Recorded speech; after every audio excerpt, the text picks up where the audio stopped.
Welcome back, everybody, to another episode of the Orange Crush podcast presented by Chick-fil-A. David, it's officially official this afternoon. The Board of Trustees has approved the contract of Tom Allen. He will be Dabo Swinney's next defensive coordinator, coming down from Penn State after a trip to the college football playoff semifinals, where a pretty bad Drew Aller performance might have sent the Nittany Lions to the national championship. But Dabo Swinney isn't likely complaining because he's got his guy, and the Clemson community could not be happier.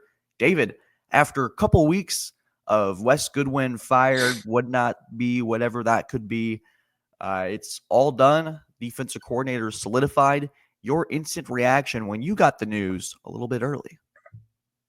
Well, my first reaction was, thank goodness I don't have to look at my Flight Radar app anymore to figure out what planes are coming in and out of Clemson. And my phone, which has been red hot for a couple of weeks, will now begin to settle down. But I think this is a really good hire for Dabo. Number one, he stays outside of the Dabo coaching tree, right? No, not a former player, not somebody he's coached with before. This is a guy that's, he's been at South Florida, but, kind of a Big Ten guy. His son will be coming with him, who has experience, was with the Lions with Clemson analyst John Scott, believe it or not, a year ago.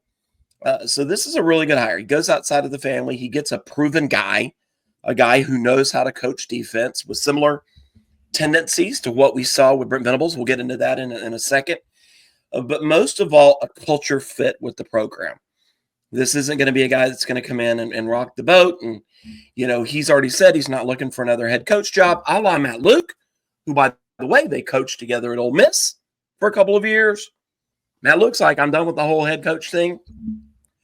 Perfect hire for Dabo. Absolutely, especially given the chaos of the position for the last couple years at defense coordinator, where I think a lot of fans weren't very happy with the product. And certainly this year, the defense lost Clemson a couple games. And I think Tom Allen is someone that you bring in who has worked with talent. We just saw it with Abdul Carter at Penn State, someone that he's been going to be credited with a lot of his development and likely his top 5 NFL draft pick. Allen brings not only experience, he brings head coaching experience. You have sort of that established figure on the sideline to where Swinney, and you and I have talked about this before, about how involved Swinney was on the defensive side, just in huddles and games. Now Swinney gets to be more of the overseer that he's known for, instead of having to really cherry pick a position where I guess the trust maybe wasn't as solidified there. And Allen brings experience, like you said, Big Ten, different style of football there. You can bring in fresh new ideas. I think this is a great hire. And what's been last couple of years, Swinney's been on fire with his staff choices, and he's not messing around, man. No, he's not. And again, really important to kind of go outside the family. And I brought this up a couple of years ago. I've got a really good friend who is a lieutenant colonel in the Marine Corps.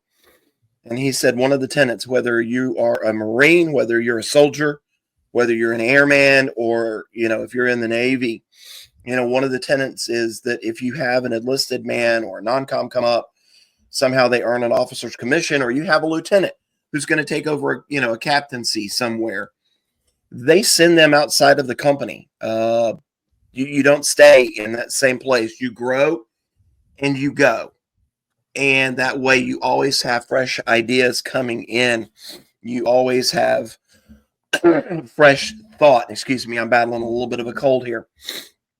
And I think that that's important, because you don't have, the yes men. You don't have the sycophants, saying, sure, whatever you want, boss, this is what we're going to do. And, you also have with Tom Allen a guy who's probably not going to be afraid to push back on some things. And then, to me, more importantly, and I wrote this a couple of days ago, Clemson fans absolutely not happy with the scheme the past, 2 years at times. I go back to that Florida State game in Death Valley 2 years ago, where Florida State had that 3rd and 18, and you see Clemson playing 25 yards off the ball, or something. They were playing really like press man. Dad was like, what are we doing? What are we doing? Can we just play the sticks here and get them off the field? Let's do that. Can we do that? And, you've seen it a lot. But more importantly, Clemson has to go get Jimmys and Joes again. And I think Tom Allen can be a big part of that. Yeah, and I talked to a former player of his last night who said that there's going to be a connection that Allen's going to be able to bring, something that a lot of, whether it's been viral tweets or quotes that have been pulled up online of just the way Allen's able to connect with players. You can see why Sweetie would make this choice to bring this guy over. And what's going to be really fascinating to me, David, is asking Allen why Clemson became that lateral move, because you go from Penn State, you have Drew Aller coming back. So in theory, Penn State would be a pretty easy choice to stay. You compete for a national title, but there's something drawing, I think, people to Clemson this year, especially from the portal. There's a lot of talent returning on this roster. It's going to be really interesting to see when we get Allen in the building and you and I get to ask him questions, is why he made this move and what choice, what was that Sweeney said, what was his pitch about this defense. Certainly there's a lot to play with here with guys like Sammy Brown, TJ Parker, Peter Woods, Terrell. We could go on and on and on. But certainly Sweeney had a lot to say about, hey, this could be a really opportune position for you. And David, may I remind you, this is like your MJ flu game. You got this. I'm pushing you through it.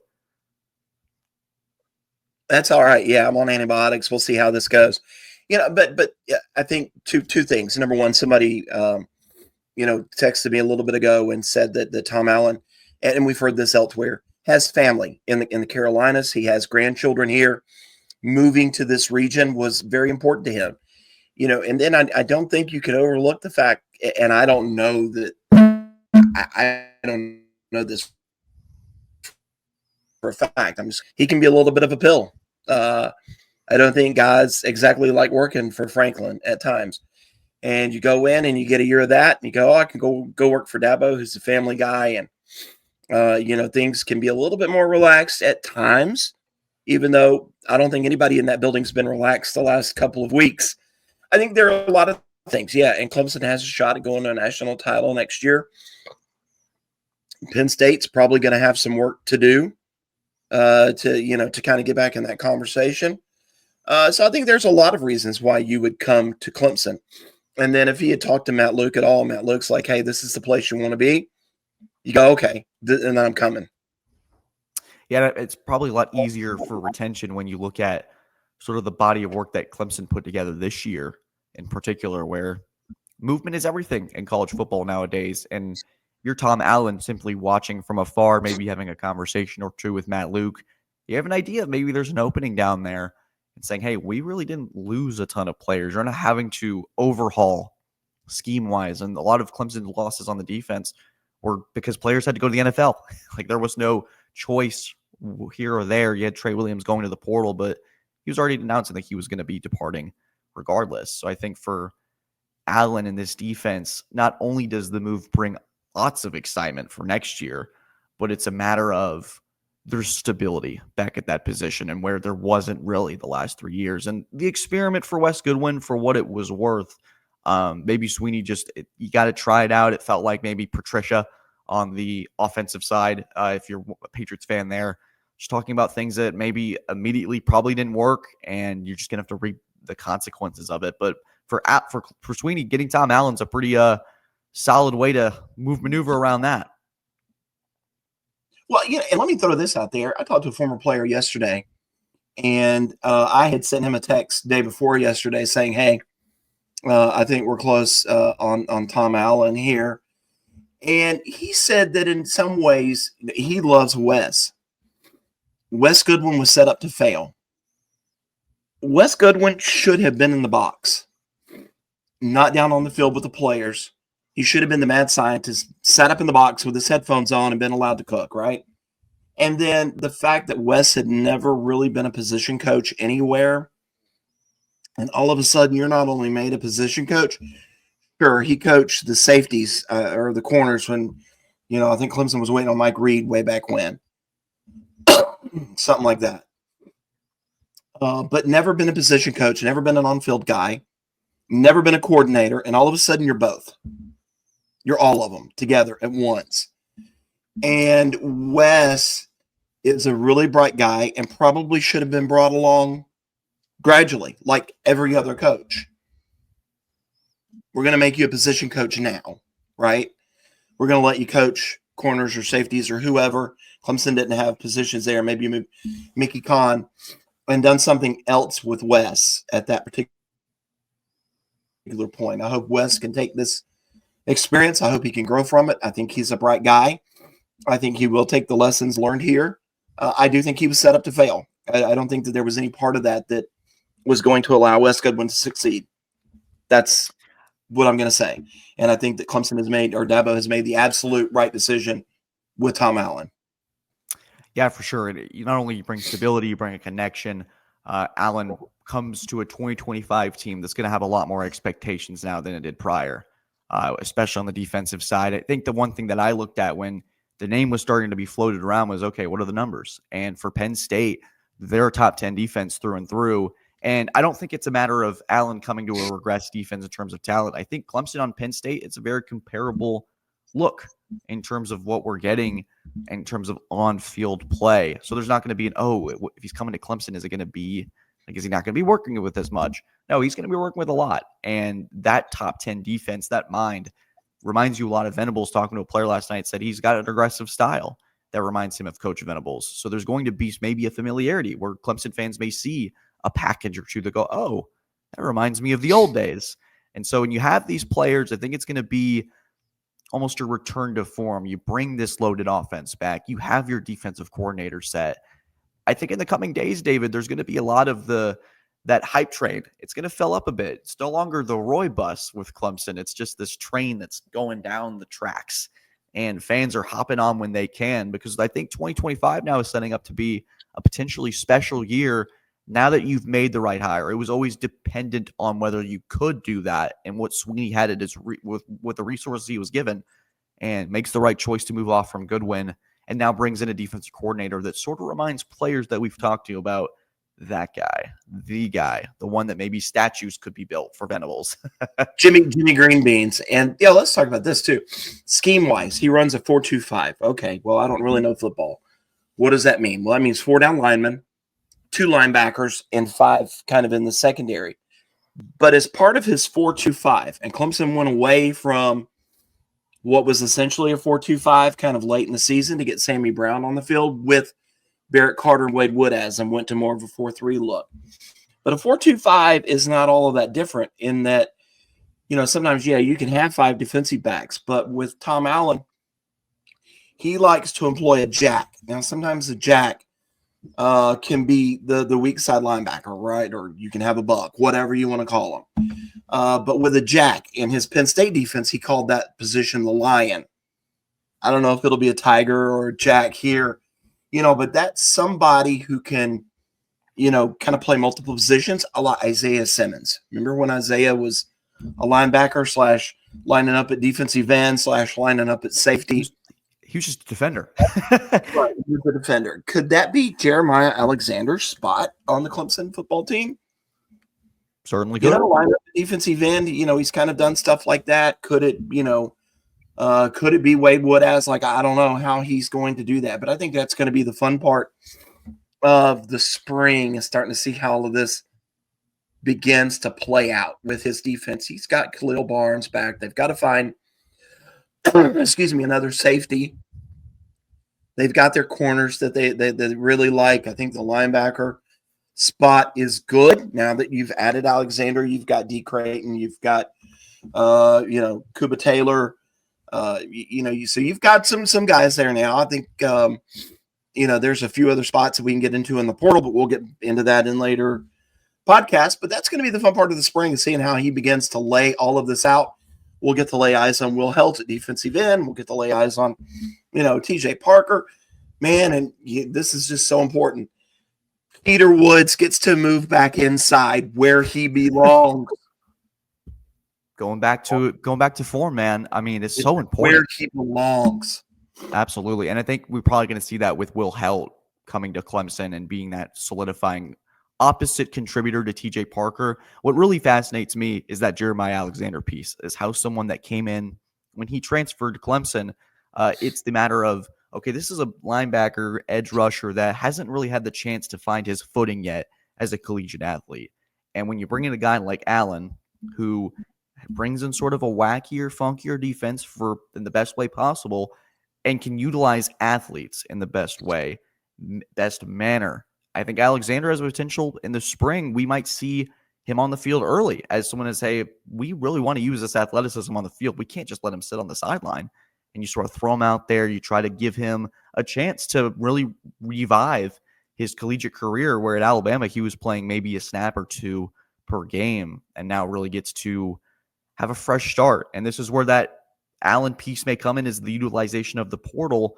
Is at Indiana, I was doing some preliminary research for a potential story, was he's got a top 30 transfer class every single time he was head coach at Indiana. Keep in mind, at Indiana, where I know they were just in the college football playoff, but this was in 2021, 22, before Cignetti came in and was saying, Google me, I win games. This was Indiana when people thought they were kind of pedestrian, middle of the road in terms of perception. So you bring in a guy that's got portal philosophy. Maybe some Penn State guys come with them when this is finalized. Who knows? I have no information privy to that. But just something potentially to monitor, David, as we continue to see the aftermath of what I believe is another home run hire, as Elijah Roger would put it, a home run hire by Dabo Swinney. Yeah, and I'll tell you one of the things that we talk about, all of this, the scheme and stuff like that. And I had told a lot of people on Facebook, I was going to watch that Penn State Notre Dame game because I was really interested in what Tom Allen brought to the table, because there were already some whispers out there, and people were like, "Uh-oh, David's leaving breadcrumbs." David, okay, whatever. Real subtle, man. Real subtle, right? Anyway, but there was a series of plays, and one thing that people got upset about with Goodwin was sometimes the lack of blitz or the lack of creativity. We saw it later in the year. I thought Clemson got a lot better at it, but what is the kid's name? Danny Dennis Sutton for the Nittany Lions. It's coming back, the defensive end. So there was a series there against Notre Dame where they blitzed a corner off of the edge and kind of got Riley Leonard a little unsettled. And on the very next play, they show the corner blitz. He reacts to it. They back out of it. And the linebacker comes, and I think it was Abdul Carter that came on the next one. And then on the next play, which is a big third down, they show the corner blitz again. Riley Leonard kind of looks out there, and then Danny Dennis Sutton drops into coverage, and the corner does come, and the defensive end gets the interception out in the flat. And I go, dude, how do you like that? Like, that's fun, and it will be fun to see stuff like that again. Because you really TJ Parker do that. TJ Parker can do that. Absolutely. You could have sort of a mix of using your nickel backs. You use Shelton. You could use Khalil as a way to disguise it. There's a lot, and that's what I picked up in that Notre Dame game. There's so much being thrown at the quarterback to process, and not everybody in the ACC in particular is an elite processor, where you're able to diagnose so many different looks and disguises. And the more you have, and the more you feel like your defense can run, the more difficult it gets to really try to run an efficient offense, really develop some rhythm. So it is exciting to see. It reminded me of a little bit of the Brent Venables style of aggression, where you're able to disguise so much, and it's going to come down to the trust of the players to be able to execute it. David, in the coming days, is going to be really fascinating. I think maybe now that we have our defensive coordinator established here, we have an idea of who that is. We know who it is, not an idea. It's here. But a schedule look, now that the roster is maybe there, I know DeMonte Capart's that final piece. But now we have an idea of what this team really will look like in 2025. And looking at the schedule, I think could be a fun next episode. That's leaving a little breadcrumbs myself for our podcast people. Well, I think maybe the next episode we do get to talk to, I think tomorrow we do get to talk to the new defensive coordinator. Okay. Well, there you have it. Maybe we can talk about our first, thoughts about him.